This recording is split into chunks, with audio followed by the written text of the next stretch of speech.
but I've been asking myself, have anything worthwhile to say to you in the last few days? Of course. The secondary schools of Ireland are important places. The secondary school teachers of Ireland are important people. But my experience at the secondary level has been limited.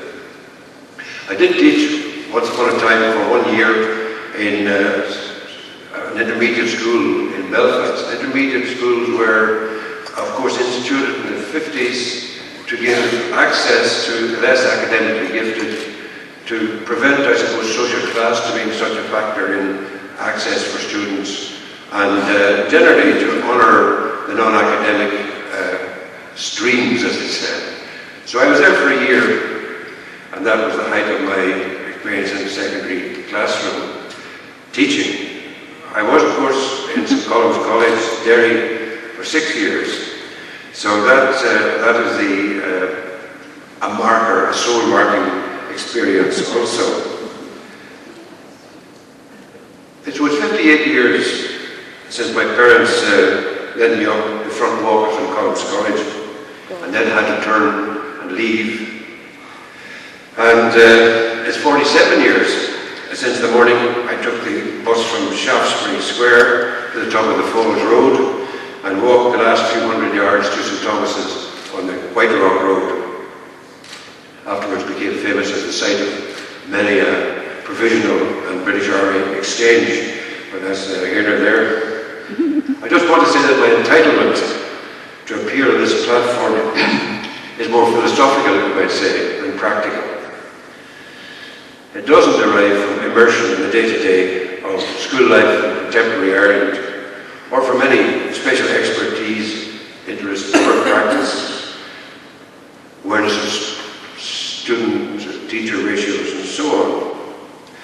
Whatever entitlement I do possess derives, on the one hand, I think, from the fact I've written some poems that continue to find favour in the world, and on the other hand, that you, as educationalists, place a value on the aesthetic and imaginative endeavour which produces poems and other works like that. By inviting a poet to address you, you show that you credit that endeavour and are ready to give credit to those who keep it going. So there is that bond between us. And of course, poetry and pedagogy have long been seen as allied and complementary. Allied in the service of the good at personal and public levels. In fact, what has been said in many famous defences of poetry from classical times unto the present could equally well describe the experience, the good experience, that a teacher and class can have in the classroom. Poetry delights and instructs, said Sir Philip Sidney in the age of the first Queen Elizabeth, and so, we might add, does a good class.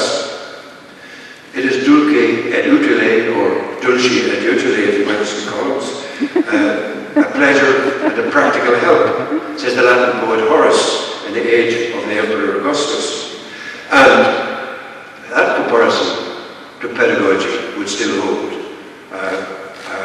delightful and a practical help. And more recently, still in the age of Soviet indoctrination and Samizdat resistance, the Czech poet Miroslav Holub suggested that poetry and the other arts function in the body politic in much the same way as the immunity system functions in the physical body. Just as the immunity system works constantly to maintain good health and defences within the individual's body, so the arts, Holub suggested, the arts function within the body politic as a kind of benign influence. But that's not to say that they have the power to prevent abuses and injustices. And again, that analogy would seem to hold good for the education which you as secondary teachers provide. For years to come, your influence and effect will have consequences in the body politic. Ideally, the students who go out into society at the end of their school life will be the antibodies in the Ireland of the future, which is another way of expressing the conviction which gives this conference its theme. The conviction, in other words, that education has a unique role to play in the creation and maintenance of social solidarity and enduring social values. I have lived in important places, the poet Patrick Kavanagh said, remembering his early life in County Monaghan in the light of his subsequent self-education. All I have is a voice, wrote W.H. Auden 70 years ago, in a moment of desperation on September the 1st, 1939, when the Nazis invaded Poland. What is affirmed strengthens itself, wrote the great Polish poet Czesław Miłosz, who lived through the cruelty and devastations of that Nazi occupation in Warsaw. What is affirmed strengthens itself. What is not affirmed tends towards non-being. I'm going to take these quotations as my texts for some mainly autobiographical reflections, and then read a poem in conclusion. Oh, good. Remembering my experience in that important place in Collins College, I want to affirm a truth which may not be universally acknowledged, but which is surely almost universally true. And that is this: many of the teachers you encounter at that secondary stage of education enter your dream life and become permanent presences, familiar spirits. And every time you meet somebody who was at the same school as you at the same time, those presences are summoned back in all their delightful or deplorable individuality. They start up as unexpectedly and recognizably as the shades of the dead in Dante's Inferno, or Purgatorio, or Paradiso. That is to say, whether you regarded them, or the subjects they taught, as a punishment, or penance, or pleasure, they abide. They may have forgotten you, but you will not have forgotten them.